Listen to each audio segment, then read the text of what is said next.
कंगना रनावत को क्यों नहीं बोल रहे हैं मोदी जी? एक वीडियो उनके नाम बनानी जरूरी है। जेनजी के लिए बना दिया ना, कंगना के लिए बनाना जरूरी है। मैं बार बार कह रहा हूं, इस जेनजी को एक कम आंक रहे हैं। रहीमन धागा प्रेम का मत तोड़ो चटकाए, टूटे से फिर ना जुड़े, जुड़े तो गांठ पड़ जाए। उस गांठ को सत्य प्रकाश आपका झूठ नहीं जोड़ पाएगा, ये मैं बता दूं आपको। अब मैं बुनियादी सुधार की बात करता हूं। पेपर लीक कैसे बंद होगा? एनटीए का चेयरमैन प्रदीप छत्तीसगढ़ का चेयरमैन था, छत्तीसगढ़ पब्लिक सर्विस कमीशन का, वहां पर्चे लीक होते थे। उसके बाद Madhya Pradesh public service commission का चेयरमैन था, वहां के पर्चे लीक होते थे और उसको एनटीए का चेयरमैन बना दिया गया। 2024 में भी लीक हुआ, 2026 में भी लीक हुआ और आज भी नहीं हटा। जो समस्या है उसका इलाज नहीं करोगे, रील बनाकर आप इलाज करना चाह रहे हो, इससे पेपर लीक नहीं रुकेगा। एनटीए के 37 पदों में 37 पद स्वीकृत हैं, 47 आदमी भ्रष्टाचार कर रहे हैं। वो कौन से लोग आ गए एक्स्ट्रा लोग? तो उन पे कार्रवाई की बात किसने की? चेयरमैन बैठा हुआ है, चेयरमैन को हटा नहीं रहे हो। तो आप ये मांग लेके मांग उठाइए। पेपर लीक होता था प्रिंटिंग प्रेस से, ठीक है। मोदी जी ने कहा हमने सेना का हेलीकॉप्टर लगा दिया है।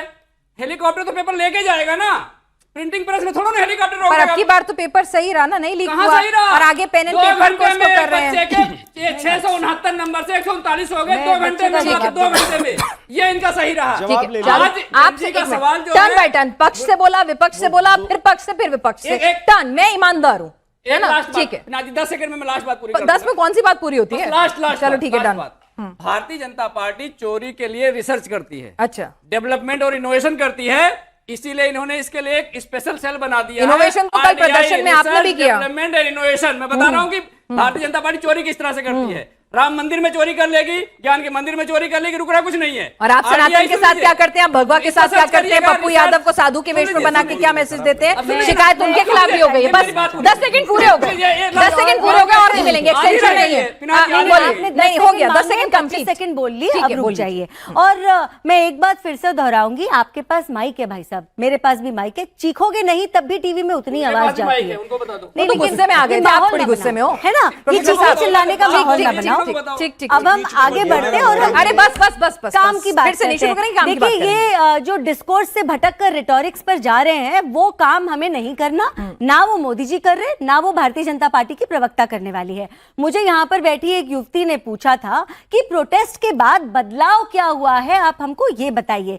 तो मैं आपको ये बताना चाहती हूँ, प्रोटेस्ट के बाद और प्रोटेस्ट में जो ऐसी मांगे उठाई गई थी जो बिल्कुल ठीक थी, जहां पर हमको रिफॉर्म की जरूरत थी, उन सब पर ध्यान दिया गया था। सबसे पहले तो एग्जाम ही कैंसिल हो गया था, उसके बाद री एग्जाम को कंडक्ट किया गया, सीबीआई की इंक्वायरी बिठाई गई, 47 एनटीए ऑफिशियल्स को वहां से हटाया गया और जब रिफॉर्म की इंक्वायरी बिठाई गई, एक टास्क फोर्स बनाई गई जिसको नंदन नीलेकारी जी हेड कर रहे हैं। वो हमको बताएंगे कि आगे हम परीक्षा को कैसे सिक्योर कर सकते हैं। देखिए, एक बात हमको और समझना पड़ेगा, हम युवाओं का देश है, हम दुनिया की सबसे बड़ी वर्कफोर्स है। हमारे देश के एक एक युवा के ऊपर एक एक एंट्रेंस एग्जाम क्लियर करने का कितना प्रेशर है, ये आप लोग समझ सकते हैं। तो इस प्रेशर के भीतर जब सिलेक्शन कुछ लोगों का हो रहा है, जब एग्जाम का स्टैंडर्ड बहुत हाई है, बहुत सारे लोग हैं ऐसे जो गलत रास्ते अपनाते हैं, तो उनके लिए पनिशमेंट स्ट्रिंज करने का काम, स्ट्रिंजेंट करने का काम, स्विफ्ट करने का काम, फास्ट ट्रैक कोर्ट लगाने का काम इस सरकार ने किया। आपको मालूम है 10 करोड़ तक फाइन हो चुका है, 7 साल जेल तक हो गया है। इतना फाइन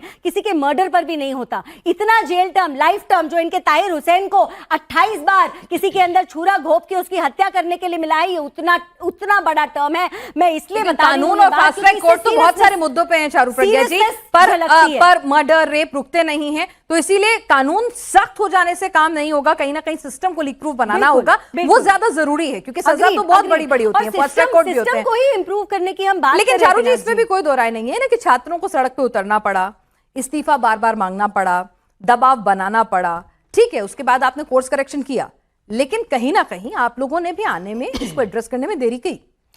देखिए, मैं आपको एक बात कहना चाहती हूँ, आप ये कहते हैं आप, और ये रिस्पॉन्सिबिलिटी से मैं पूछ रही हूँ, एक हमारे मंत्री जी ने मॉरल रिस्पॉन्सिबिलिटी लेते हुए कहा कि जब इतना सब कुछ हो रहा है, मैं अपना इस्तीफा अपने आप देना चाहता हूं।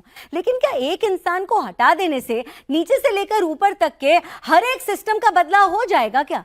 सिस्टम का बदलाव हो तो एक स्टैंडर्ड ऑपरेटिंग प्रोसीजर बनाकर होगा ना, सिस्टम का बदलाव तो एक टास्क फोर्स का एडवाइस लेकर उसको इंप्लीमेंट Symbolic करके messaging होगा। को punishment और भी होती है, एक बात चारू और है, प्रज्ञा जी, मैं देखिए। यहाँ पर एक बात पर वापस से If I stress करना appreciate चाहती हूँ, कि government ने आपने बहुत अच्छे सारे corrective सवाल पूछे, measures पिनाक लिए। जी, आपने बहुत सारे सवाल पूछे, लेकिन मैं यहाँ दोहरा कर कहूंगी, यहाँ पर जो जवाब देने वाले हैं वो सिलेक्टिव है। आप मुझसे जो पूछोगी मैं जवाब दूंगी। ठीक है। जहां पर मेरे को लगता है कि हम बेटर एक्शन ले सकते हैं, मैं वो भी मानती हूँ। इनके मुंह से एक बार भी झारखंड या कर्नाटक नहीं निकल पाया, और ये दुखद बात है। इनके मुंह से पंजाब नहीं निकल पाया, ये दुखद बात है।